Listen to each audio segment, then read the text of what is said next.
문서 보안 관리.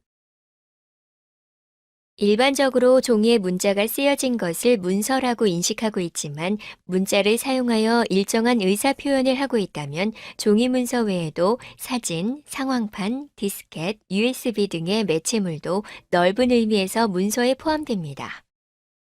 문서의 등급 분류는 비밀의 가치와 중요성에 따라 등급을 결정하는 것으로 비밀의 등급에 따라 비밀의 보관, 수발, 취급 인가자 등 관리 방법이 달라져야 하기 때문에 정확한 등급 분류가 그 비밀을 보호하는 관건이라고 할 수 있습니다. 일반적인 분류는 다음과 같으며 각 회사별 환경에 맞게 운영합니다. 각 탭을 클릭해서 극비, 비밀, 대외비 문서의 차이점을 확인해 보세요.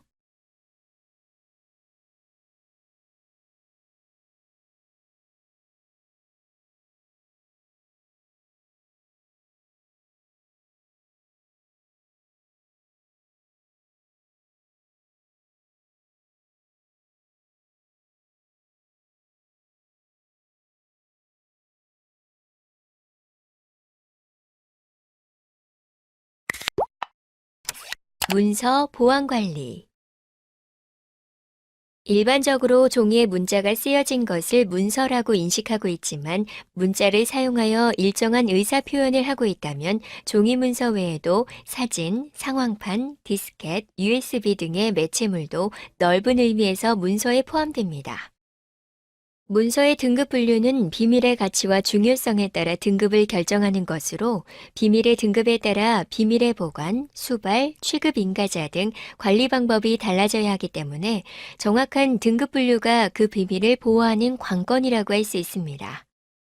일반적인 분류는 다음과 같으며 각 회사별 환경에 맞게 운영합니다. 각 탭을 클릭해서 극비, 비밀, 대외비 문서의 차이점을 확인해 보세요.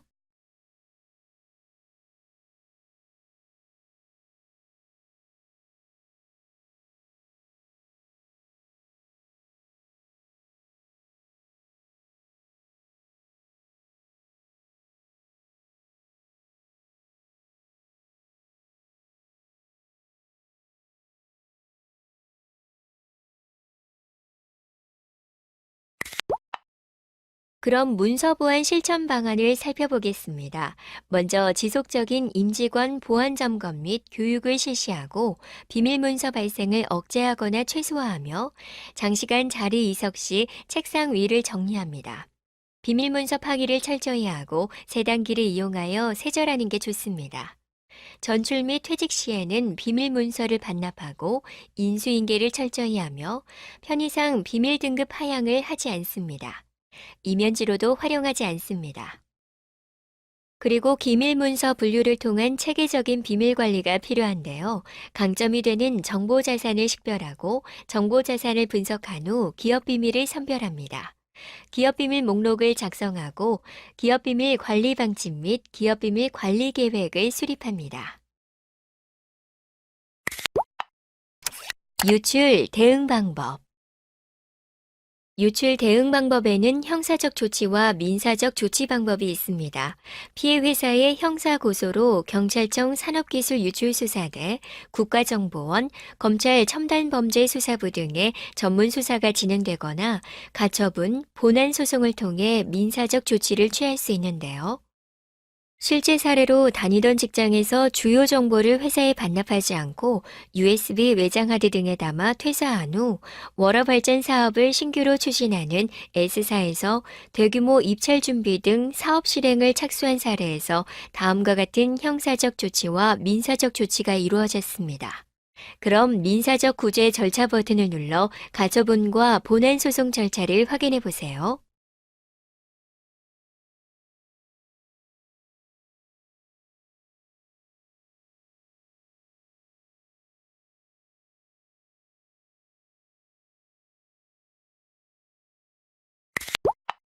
민사적 구제 방법을 몇 가지 더 살펴보겠습니다.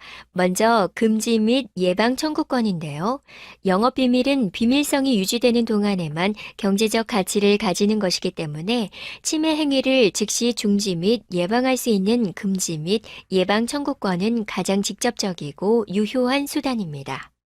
전직 금지 청구도 가능하지만 헌법상의 직업 선택의 자유와 자유로운 경쟁, 퇴직 이후 근로자의 생계 등을 고려하여 엄격히 판단하는 추세입니다. 겸업 금지 기간 관련 판례 버튼을 클릭해서 내용을 확인하고 계속해서 학습을 진행하겠습니다.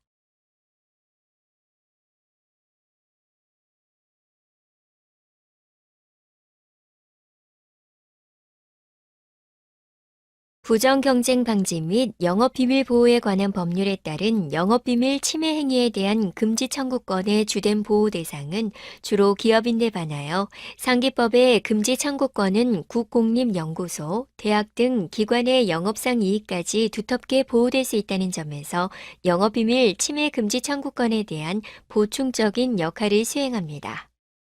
다음으로 손해배상 청구권은 부정경쟁 방지 및 영업비밀보호에 관한 법률 제11조에 규정되어 있는데요.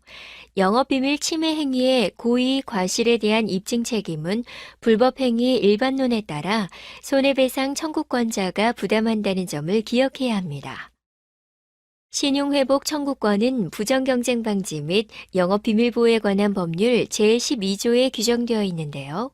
영업비밀 침해 행위는 타인이 노력한 기술적 성과에 무임승차하여 타인의 신용과 명성을 해치고 이익을 취하는 행위로서 금전 배상만으로는 부족하므로 손해배상의 가름 또는 손해배상과 병행하여 신용회복에 필요한 조치를 할 수 있도록 규정하고 있습니다.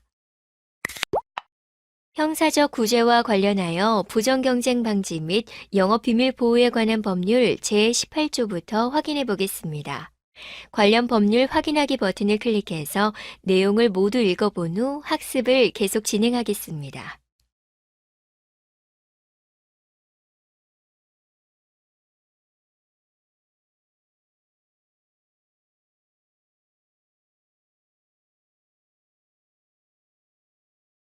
과거 기업이 보유한 영업비밀을 유출한 자만 처벌하고 기업 외에 개인이나 비영리기관의 영업비밀을 유출한 자에 대해서는 형사적 조치가 불가능했던 것을 시정하여 2013년 개정 후에는 영업비밀 보유자가 영업비밀을 유출하는 경우 처벌할 수 있게 되었습니다. 그리고 개정 전에는 영업비밀 유출로 인한 재산상 이득액이 없는 경우 벌금형을 부과할 수 없고 오직 징역형만 가능한 것이 불합리하다는 의견이 있었는데요. 이에 따라 개정법은 재산상 이득이 없는 영업비밀 유출 범죄에 대해서도 벌금형을 부과할 수 있도록 하였습니다.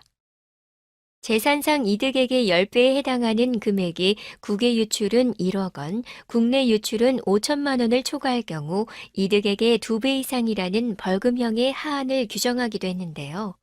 예를 들어 국외 유출로 2천만 원 상당의 비밀양도 대가를 받은 경우 이득액의 10배는 1억 원을 초과하므로 최소 이득액의 2배 이상인 4천만 원 이상의 벌금형에 처하게 되는 것입니다.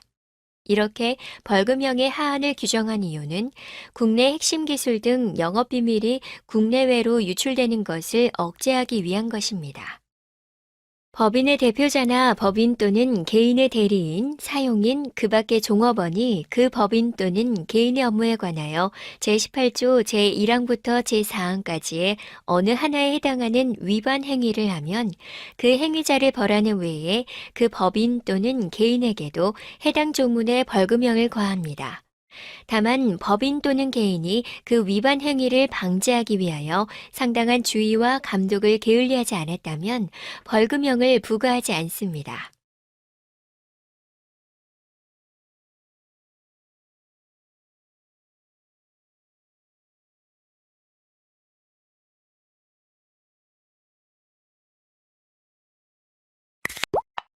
계속해서 형사적 구제와 관련된 산업기술의 유출 방지 및 보호에 관한 법률과 형법, 특경법을 확인해 보겠습니다.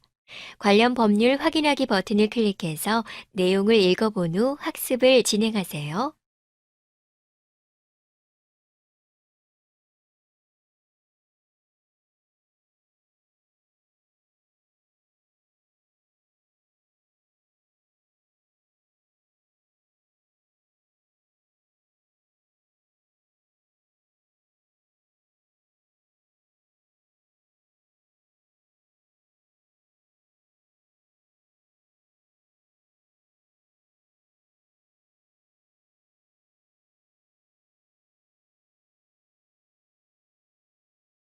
방금 살펴본 법률과 관련하여 몇 가지 기억해야 할 점을 짚어보겠습니다.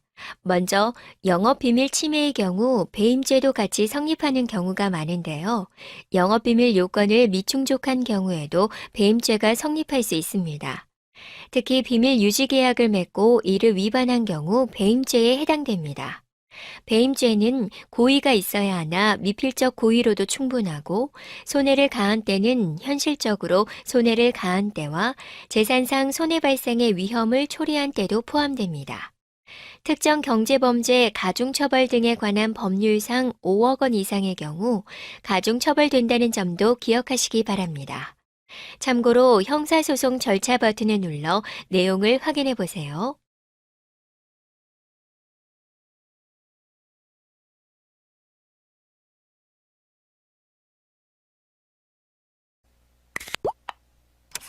유출사고 발생 시 초기 대응 방안. 유출사고가 발생하지 않도록 평소 영업비밀 관리 시스템을 정비해야 합니다. 기업 내 정보 자산을 파악하고 분류, 색인, 보존하여 필요한 정보를 효율적으로 검색, 추출할 수 있어야 하죠. 또 정보의 적절한 파기, 복구도 중요합니다. 퇴직자를 통한 유출 사고는 전체의 78.7%로 자료의 선제적 관리가 무엇보다 중요한데요.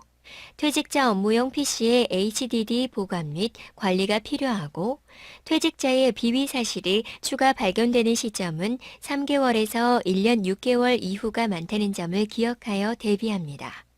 그리고 영업비밀 유출 시 증거 부족으로 대응이 어려운 경우가 많으므로 주의가 필요합니다. 침해 사실을 인지한 후에는 신속한 자체 조사를 통해 증거를 확보하고 법률 전문가와 협의를 통해 증거 수집 자체가 위법하지 않도록 유의하며 조치를 취해야 합니다. 위법 수집 증거의 경우 법정에서 증거로 사용될 수 없기 때문입니다. 유출사고 TFT 구성 방법도 확인해 보겠습니다. 법무부서, HR부서, 기술부서와 함께 TFT를 구성하되 구성원은 신뢰할 만한 직원으로 최소한으로 구성합니다. IT부서원, 포렌식 팀의 협조가 필요하고 TFT 구성원 전원으로부터 직급을 불문하고 비밀 준수 서약서를 징수합니다. TFT를 구성한 후에는 신속하고 정확한 조사 및 전략 수립이 이루어져야 하며 전문 변호사와의 연계가 중요합니다. 대응 방안을 수립할 때는 민형사적 대응 방안을 종합적으로 고려하여 수립하고 소요되는 시간 및 침해자들에게 내부 대응 전략이 노출되지 않도록 주의합니다. 증거 수집에 어려움이 있다는 점도 고려되어야 합니다. 또한 전 과정에 걸쳐 기술 유출 전문 변호사의 도움이 필요한데요. 기술 유출 사건은 단순히 포렌식 기술 적용이 목표가 아니며 성공적인 수사 및 민형사 재판의 길고 어려운 법적 절차를 성공적으로 통과하기 위해 필요합니다. 그럼 대응팀 구성과 필요 조치, 사후 조치 방법을 살펴보겠습니다. 각 탭을 클릭해서 자세한 내용을 확인해 보세요.